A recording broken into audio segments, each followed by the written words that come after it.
If we look at the tectonic plates between Islamic world and non-Islamic world today, we notice something very interesting, that even very diverse Muslim societies, which cannot be easily branded under one civilizational label, have something in common, and it is the tendency to be in conflict with their neighbors.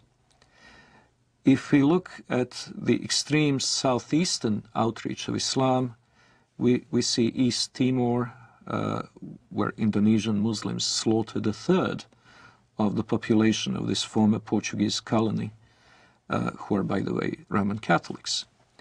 In southern Philippines, we see an extremely violent Islamic rebellion, which has been simmering and becoming more or less violent for years.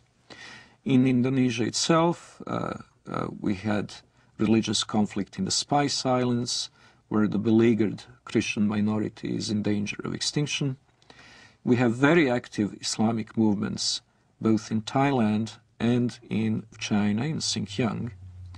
In the Indian subcontinent, the history is tragic indeed. That's where the Holocaust, the Hindu Holocaust, took place in medieval times, a little-known episode in the history of Islam in the Western world, but the one that left a deep traumatic mark on the people of the region, and where the conflict is still latently present in the province of Kashmir.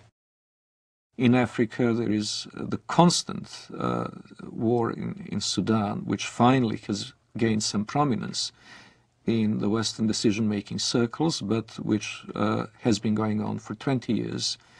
And it's impossible to estimate the number of lives it has claimed, but it certainly goes into many hundreds of thousands.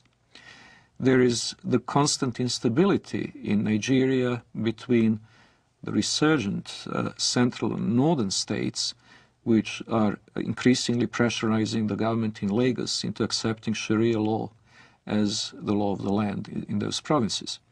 And of course there is Mauritania, where Muslims constantly battle non-Muslim southerners. Then there is of course the Caucasus, Chechnya.